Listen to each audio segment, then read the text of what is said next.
Hey, well, today I'm angry because we're falling for the same old nonsense as before and we're stumbling blindly along behind the media who are willfully leading us to our own destruction. I'm talking in this case about the renewed focus on Russia as our primary enemy. This is nonsense. Our primary enemy is China, not Russia, and our focus on making Russia an enemy has only driven Russia and China into an alliance against us. I mean, what kind of geopolitical stupidity is this? We should be allying with other countries against our enemies, not driving them into our enemies' arms. What I'm talking about specifically right now is this latest ridiculous story that the Russians have been offering the Taliban bounties to kill American soldiers. First of all, this was reported in the New York Times, which sadly used to be one of the most credible institutions in the world. How is it possible that it actually isn't credible anymore? You may say it is credible. Look into its sources yourself. So the source for this story is captured Taliban fighters who have been tortured. Now, I will tell you that if you believe any story that a tortured person tells you, you are an idiot. A tortured person will tell you anything that they think you want to hear to make the torture stop.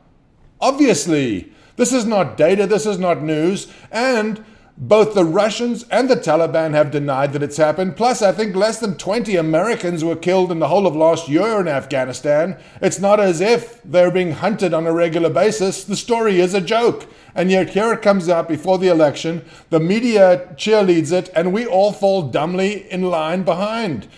Now, Russia, let's examine the history of our relationship with this country over the last 50 years, and you can see very clearly where we went wrong. The Second World War ended, and the US and Russia were in a competition. We both captured nuclear, atomic engineers, rocket engineers, and we started building weapons in the 40s and 50s. We became fierce competitors and could blow each other to shreds. The doomed mutually assured destruction was the phrase. If you attack me, I can assure that you'll be destroyed, and vice versa. An uneasy peace ensued. Along comes a Russian leader who frees the captive satellite states and allows them to be their own countries. We, naturally, the West, became very excited about what we thought and described would be a peace dividend. All the money that had been spent on defense could now be diverted to peaceful purposes in our home countries. What happened to that plan? Well, the military-industrial complex persuaded us that we needed to continue making weapons, that Russia was an enemy, that we needed to be expending weapons. I mean, isn't it suspicious when you ship weapons to a group, let's say, hypothetically in the Middle East, and it ends up in the hands of your enemy, and now you have to expend more weapons, destroying those weapons, and the production of weapons continues, ridiculously expensive weapons, dumb bombs that just have an explosive on them, cost $500,000. I mean, if you saw what weaponry costs, you would understand why war is a business.